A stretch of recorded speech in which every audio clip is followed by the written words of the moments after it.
Hello दोस्तों, और क्या हाल चाल है आपके। मैं आज आपको पढ़ाने वाला हूँ कुछ अकाउंटेंसीज के बेसिक्स। क्लास 11th के हैं, एकदम बेसिक है, एकदम शुरू से शुरुआत करेंगे। राइट फ्रॉम अकाउंटेंसी क्या है, अकाउंटेंसी के अंडर क्या क्या आते हैं, वो सब सारी चीज़ें।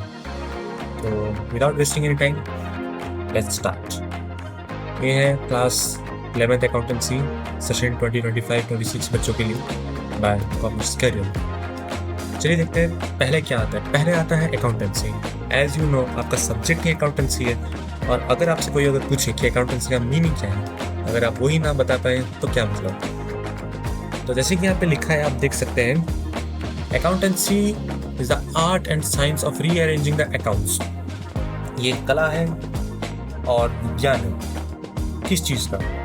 आप अपने अकाउंट्स बोले तो ट्रांजैक्शंस यानी कि जो लेन देन, आपके बिजनेस में जो भी पैसा आया, जो भी पैसा गया, उस चीज़ को हम अकाउंट्स कह सकते हैं। रीअरेंजिंग कैसे करना है? On the basis of time.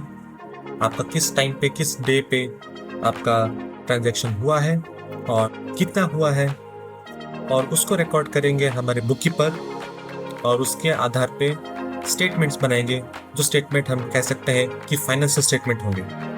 उसके बाद हम उससे इंटरप्रेट करेंगे कि उसका इफेक्ट हमारे बिजनेस पे क्या होने वाला है। अकाउंटेंसी के अंदर आते हैं accounting according to American Accounting Association is the process of identifying, measuring and communicating economic information to permit informed judgement and decisions by the users of information. ये कहना चाहता है कि अकाउंटिंग एक प्रोसेस है जिसमें आप तमाम बिजनेस ट्रांजैक्शंस जो कि हुए हैं उसको आप आइडेंटिफाई करेंगे। इस प्रोसेस में आइडेंटिफाई होता है, मेजर होता है, उसके बाद उसको कुछ इस तरीके से रिकॉर्ड किया जाता है और सामने लाया जाता है ताकि वो कम्युनिकेट कर सके, कॉन्वर्सेशन हो। ऐसा नहीं कि बस बना दिया छोड़ दिया, नहीं, बाकायदा उसके आधार पर आप अपना फ्यूचर डिसाइड कर सकते हैं, आपको क्या करना चाहिए, कहाँ पैसे जा रहे हैं, कहाँ पैसे आ रहे हैं। उसके आधार पर आप ये भी डिसीजन ले सकते हैं कि आपको आगे क्या करना चाहिए, क्या नहीं करना चाहिए। यहाँ पे लिखा है लास्ट में the users of information. Users of information basically आप कह सकते हो कि कंपनी के जो ओनर है वो इस इंफॉर्मेशन के यूजर है। कंपनी में काम कर रहे हैं लोग, और उस कंपनी में जिन्होंने पैसा लगाया हुआ है वो भी, ये सब वहाँ के हकदार हैं उस इंफॉर्मेशन के जो फाइनेंशियल ट्रांजैक्शन हो रहे हैं कंपनी में।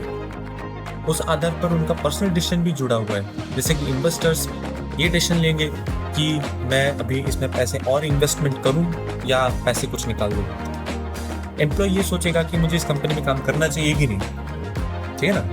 तो ये डेफिनेशन दिया है हमारे अमेरिकन अकाउंटिंग एसोसिएशन ने 1966 में। दूसरा जो चीज़ हम देख सकते हैं जो कि है बुक कीपिंग। बुक कीपिंग एक कला है जिसमें आप अपने फाइनेंशियल ट्रांजैक्शन को रिकॉर्ड करते हैं। The monetary aspect of commercial और financial transactions, as simple as this. इसमें ज़्यादा कुछ कॉम्प्लिकेटेड नहीं है। ये एक डेफिनेशन है, दिया है नॉर्थ कोर्ट ने। Bookkeeping is the art of recording in the books of accounts the monetary aspect of commercial और financial transactions। अगले वीडियो में मैं आपसे इसके बारे में और डीपली आपको एक्सप्लेन करूंगा। तब तक के लिए गुड बाय।